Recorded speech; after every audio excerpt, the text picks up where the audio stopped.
ಎಲ್ರಿಗೂ ಸ್ವಾಗತ. ಆಷಾಢ ಮಾಸದ ಪೂರ್ಣಿಮಾ ತಿಥಿಯನ್ನು ಗುರುಪೂರ್ಣಿಮಾ ಎಂದು ಆಚರಿಸಲಾಗುವುದು. ಗುರುಪೂರ್ಣಿಮಾಗೆ ಹೆಚ್ಚಿನ ಮಹತ್ವವಿದೆ. ಈ ವರ್ಷ ಗುರುಪೂರ್ಣಿಮಾವನ್ನು 2024 ಜುಲೈ 21 ಭಾನುವಾರ ಆಚರಿಸಲಾಗುವುದು. ಈ ದಿನ ದಾನ ಮಾಡುವುದಕ್ಕೆ ಹೆಚ್ಚಿನ ಮಹತ್ವವಿದೆ. ಗುರುಪೂರ್ಣಿಮಾವನ್ನು ವ್ಯಾಸ ಪೂರ್ಣಿಮಾ ಅಥವಾ ವೇದ ಪೂರ್ಣಿಮಾ ಎಂದು ಸಹ ಕರೆಯಲಾಗುತ್ತದೆ. ಇದು ಗುರು ಮತ್ತು ಶಿಷ್ಯರ ಪವಿತ್ರ ಸಂಬಂಧದ ಬಗ್ಗೆ ಹೇಳುತ್ತದೆ. ಈ ವರ್ಷದ ಗುರುಪೂರ್ಣಿಮಾ ದಿನದಂದು ಅದ್ಭುತವಾದ ಯೋಗ ಸೃಷ್ಟಿಯಾಗಲಿದೆ. ಈ ದಿನ ಕೆಲವು ರಾಶಿಯವರಿಗೆ ಅದೃಷ್ಟ ಕುಲಾಯಿಸಲಿದೆ. ಈ ದಿನ ಸೂರ್ಯ, ಬುಧ ಮತ್ತು ಶುಕ್ರ ಕಟಕ ರಾಶಿಯಲ್ಲಿ ಚಲಿಸಲಿದೆ.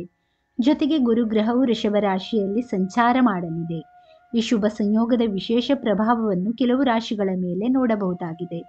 ಆದ್ದರಿಂದ ಗುರುಪೂರ್ಣಿಮಾ ದಿನದಂದು ಯಾವ ಶುಭ ಯೋಗಗಳು ಸೃಷ್ಟಿಯಾಗಲಿದೆ, ಜೊತೆಗೆ ಯಾವ ರಾಶಿಯವರಿಗೆ ಈ ದಿನ ಅದೃಷ್ಟ ಕೈ ಹಿಡಿಯಲಿದೆ ಎಂದು ಇಲ್ಲಿ ತಿಳಿಯೋಣ ಬನ್ನಿ.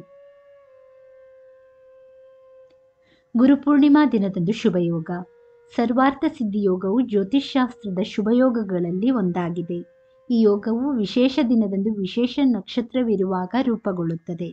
ಈ ಯೋಗವು ಜುಲೈ 21 ಬೆಳಿಗ್ಗೆ 5:36 ಪ್ರಾರಂಭವಾಗಿ ಜುಲೈ 22 ಬೆಳಿಗ್ಗೆ 12:14 ಕೊನೆಗೊಳ್ಳುತ್ತದೆ. ಜೊತೆಗೆ ಉತ್ತರಾಷಾಢ ನಕ್ಷತ್ರವು ಬೆಳಗ್ಗೆಯಿಂದ ಮಧ್ಯರಾತ್ರಿ 12:14 ಇರುತ್ತದೆ. ಈ ವರ್ಷದ ಗುರುಪೂರ್ಣಿಮಾ ದಿನದಂದು ಪ್ರೀತಿಯೋಗವು ಸಹ ರೂಪುಗೊಳ್ಳಲಿದೆ. ಪ್ರೀತಿಯೋಗವು ಶುಭಯೋಗವಾಗಿದ್ದು ಇದು ಸಕಾರಾತ್ಮಕತೆಯನ್ನು ಸೂಚಿಸುತ್ತದೆ.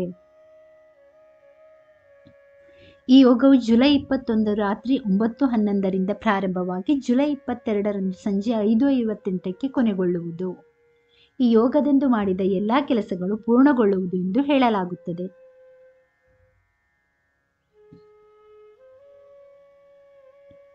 ವೃಷಭ ರಾಶಿ. ವೃಷಭ ರಾಶಿಗೆ ಸೇರಿದ ಜನರಿಗೆ ಗುರುಪೂರ್ಣಿಮಾ ದಿನ ಬಹಳ ಶುಭವಾಗಿರಲಿದೆ. ಈ ಸಮಯದಲ್ಲಿ ನಿಮ್ಮ ವೃತ್ತಿ ಜೀವನದಲ್ಲಿ ಪ್ರಗತಿ ಸಾಧಿಸುವಿರಿ. ಈ ಶುಭ ದಿನದಂದು ವೃಷಭ ರಾಶಿಗೆ ಸೇರಿದ ಜನರಿಗೆ ಹೊಸ ಕೆಲಸ ದೊರಕುವ ಯೋಗವಿದೆ. ಜೊತೆಗೆ ನಿಮ್ಮ ವ್ಯಾಪಾರ ವ್ಯವಹಾರಗಳು ಈ ಸಮಯದಲ್ಲಿ ವೃದ್ಧಿಯಾಗುವುದು. ಹಣಕ್ಕೆ ಸಂಬಂಧಿಸಿದಂತೆ ಗುರುಪೂರ್ಣಿಮಾ ದಿನ ನಿಮಗೆ ವಿಶೇಷವಾಗಿರಲಿದೆ. ವೃಷಭ ರಾಶಿಗೆ ಸೇರಿದ ಜನರಿಗೆ ಈ ದಿನ ಹಠಾತ್ ಧನಲಾಭ ಯೋಗವಿದೆ. ಈ ಶುಭ ದಿನ ನಿಮ್ಮ ಆರೋಗ್ಯವು ಸಹ ಉತ್ತಮವಾಗಿರುವುದು. ಗುರುಪೂರ್ಣಿಮೆಯ ದಿನವು ವೃಷಭ ರಾಶಿಯವರು ಆರ್ಥಿಕ ಪ್ರಗತಿಯನ್ನು ಸಾಧಿಸುವರು. ವ್ಯಾಪಾರ ವ್ಯವಹಾರದ ದೃಷ್ಟಿಯಿಂದ ವಿಷಯಗಳು ನಿಮ್ಮ ಪರವಾಗಿರಲಿವೆ. ಈ ದಿನ ನಿಮ್ಮ ಗೌರವ ಮತ್ತು ಪ್ರತಿಷ್ಠೆ ಹೆಚ್ಚಾಗುವುದು.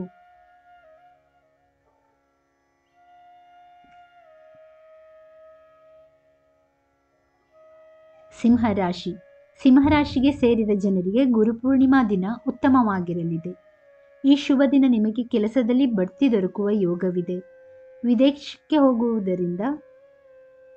ವಿದೇಶಕ್ಕೆ ಹೋಗಬೇಕೆಂದಿರುವ ಸಿಂಹರಾಶಿಗೆ ಸೇರಿದ ಜನರಿಗೆ ಈ ದಿನ ಅತ್ಯುತ್ತಮವಾದ ಅವಕಾಶಗಳು ಲಭಿಸುವುದು. ಹಣಕ್ಕೆ ಸಂಬಂಧಿಸಿದ ವಿಚಾರಗಳಲ್ಲಿ ಗುರುಪೂರ್ಣಿಮಾ ದಿನ ನಿಮಗೆ ಹೆಚ್ಚಿನ ಲಾಭವಾಗಲಿದೆ. ಹಲವು ಸಮಯಗಳಿಂದ ಅಪೂರ್ಣಗೊಂಡಿದ್ದ ಸಿಂಹರಾಶಿಗೆ ಸೇರಿದ ಜನರ ಕೆಲಸಗಳು ಈ ಸಮಯದಲ್ಲಿ ಪೂರ್ಣಗೊಳ್ಳಲು ಆರಂಭವಾಗುತ್ತದೆ. ನಿಮಗೆ ಹಠಾತ್ ಧನ ಲಾಭವಾಗಲಿದೆ. ಗುರುಪೂರ್ಣಿಮಾದ ಶುಭ ದಿನದಂದು ಸಮಾಜದಲ್ಲಿ ನಿಮ್ಮ ಗೌರವ ಮತ್ತು ಖ್ಯಾತಿ ಸಹ ಹೆಚ್ಚಾಗುವುದು. ಸಿಂಹರಾಶಿಯ ಜನರು ಕೆಲಸದಲ್ಲಿ ಯಶಸ್ಸನ್ನು ಪಡೆಯುತ್ತಾರೆ. ನಿಮ್ಮ ಉನ್ನತ ಅಧಿಕಾರಿಗಳು ನಿಮ್ಮ ಕೆಲಸದಿಂದ ಸಂತೋಷ ಪಡುವರು. ಹೂಡಿಕೆಯಿಂದ ಈ ದಿನ ನೀವು ಉತ್ತಮ ಆದಾಯವನ್ನು ಗಳಿಸಬಹುದು.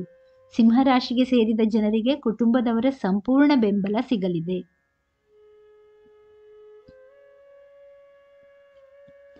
ಕುಂಭರಾಶಿ. ಕುಂಭರಾಶಿಗೆ ಸೇರಿದ ಜನರಿಗೆ ಗುರುಪೂರ್ಣಿಮಾ ದಿನ ಬಹಳ ಅದೃಷ್ಟಶಾಲಿಯಾಗಿರಲಿದೆ. ಈ ದಿನ ನಿಮ್ಮ ಅಪೂರ್ಣ ಕೆಲಸಗಳೆಲ್ಲವೂ ಪೂರ್ಣಗೊಳ್ಳುವುದರೊಂದಿಗೆ ನೀವು ಎಲ್ಲ ಕೆಲಸಗಳಲ್ಲಿಯೂ ಯಶಸ್ಸು ಗಳಿಸುವ ಯೋಗವಿದೆ. ಕುಂಭರಾಶಿಗೆ ಸೇರಿದ ಜನರಿಗೆ ಈ ಸಮಯದಲ್ಲಿ ಹೊಸ ಯೋಜನೆಗಳಲ್ಲಿ ಕೆಲಸ ಮಾಡಬೇಕಾದ ಅವಕಾಶ ದೊರಕುವುದು. ಹಣಕ್ಕೆ ಸಂಬಂಧಿಸಿದ ವಿಚಾರಗಳಲ್ಲೇ ಗುರುಪೂರ್ಣಿಮಾ ದಿನ ನಿಮಗೆ ಹೆಚ್ಚಿನ ಲಾಭವಾಗಲಿದೆ.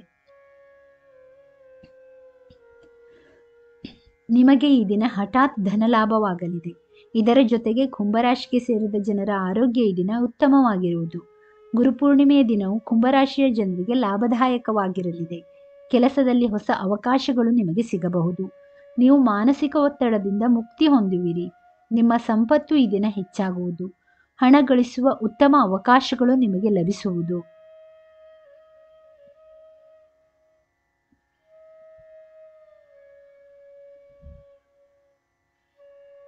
ಹಾಗಾಗಿ ಗುರುಪೂರ್ಣಿಮಾ ದಿನ ಗುರುಗಳನ್ನು ವಿಶೇಷವಾಗಿ ಪೂಜಿಸಲಾಗುತ್ತದೆ.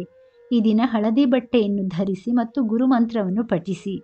ಗುರುವಾರದಂದು ಉಪವಾಸ ಆಚರಿಸಿ ಮತ್ತು ದಾನ ಕೆಲಸಗಳಲ್ಲಿ ಭಾಗವಹಿಸಿ. ಈ ಶುಭ ದಿನ ಹಸುಗಳಿಗೆ ಆಹಾರ ನೀಡುವುದರಿಂದ ನಿಮಗೆ ಒಳಿತಾಗುವುದು. ಗುರುಪೂರ್ಣಿಮಾ ದಿನದಂದು ರೂಪುಗೊಳ್ಳುವ ಅಪರೂಪದ ಯೋಗಗಳಿಂದ ಮೇಲೆ ಹೇಳಿರುವ ರಾಶಿಯವರು ಹೆಚ್ಚಿನ ಶುಭ ಫಲಿತಾಂಶಗಳನ್ನು ಪಡೆಯುತ್ತಾರೆ. ಈ ರಾಶಿಯ ಜನರು ವೃತ್ತಿ, ಸಂಪತ್ತು, ಆರೋಗ್ಯ ಮತ್ತು ಸಾಮಾಜಿಕ ಪ್ರತಿಷ್ಠೆಯಲ್ಲಿ ಹೆಚ್ಚಳವನ್ನು ನೋಡಬಹುದಾಗಿದೆ.